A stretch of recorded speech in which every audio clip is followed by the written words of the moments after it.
Okay mga tol, update lang tayo no.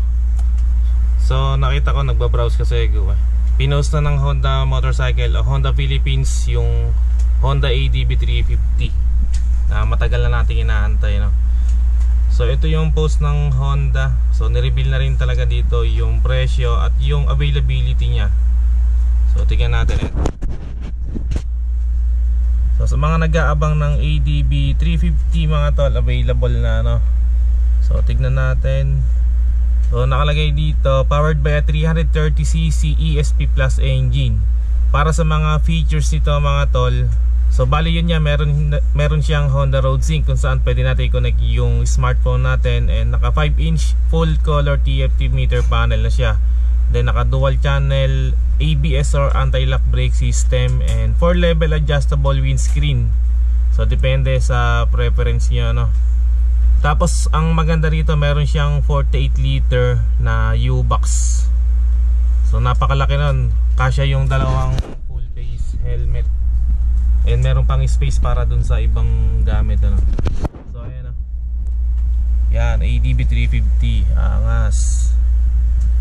Tapos yung available color niya mga tol, matte gunpowder black metallic and yung Moscato red metallic. And ang SRP niya is 306,000 pesos.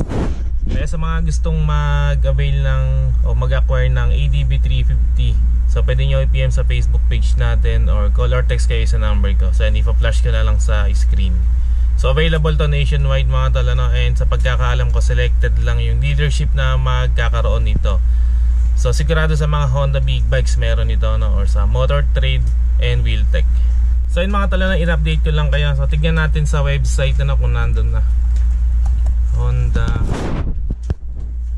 Philippines.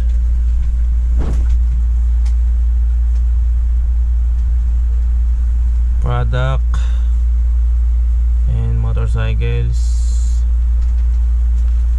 So yun, ADB 350 man, SRP 306,000. Tingnan natin view natin yung full specs niya. So ayan yung available color ano. Ano nga ba to? Moscato red metallic, yan napakaganda yun.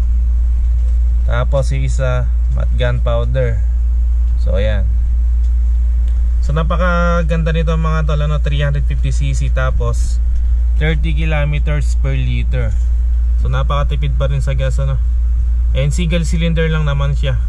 And ang nagustuhan ko dyan mga tol, naka golden upside down fork. So napakaganda ng tindigan. And yung ibang features mga tol, ayan, TFT display.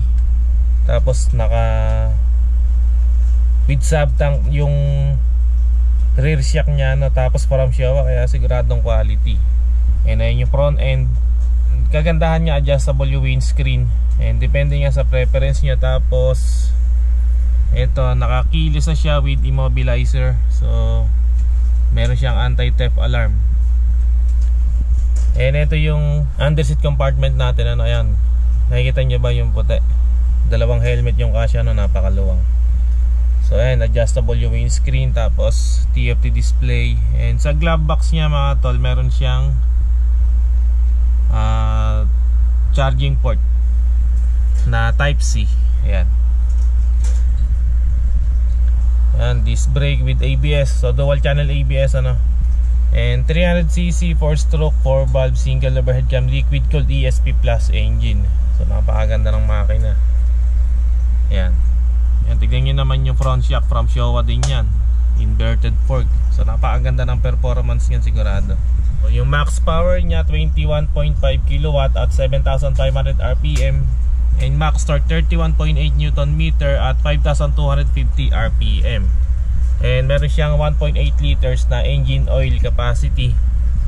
Tapos yan, program fuel injected, kaya napakatipid sa gas. Sa gulong mga tol, ayan, meron siyang sukat sa unahan na, so medyo nagkamali sila dito, typo. Yung tire size na nakalagay 45 kilometers per liter. So yung web developer niya Honda, nagkamali dito. So pabago na lang. So sa likod may sukat itong 140/70. Tubeless na yan.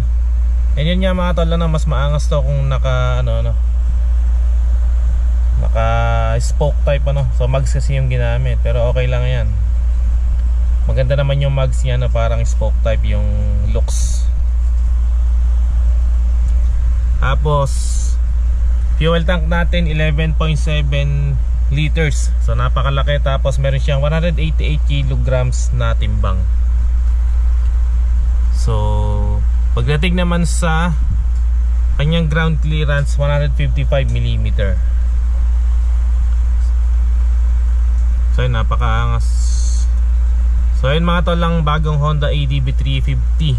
So sa mga gustong maglabas, so pwede nyo i-PM sa Facebook page natin, especially kung taga Nueva Ecija kayo, no? O kaya kung taga Cabanatuan City kayo, so pwede nyo akong tawagan or mag-PM lang kayo sa Facebook page natin. So yun mga tol, in-update ko lang kayo, no? So may kapopost lang nito, siguro mga 30 minutes pinost to ng Honda Philippines sa page nila, no? So available na talaga Honda ADB 350. So hanggang dito na lang muna mga tol. Kung umabot kayo sa part ng video na to, so maraming salamat sa panonood.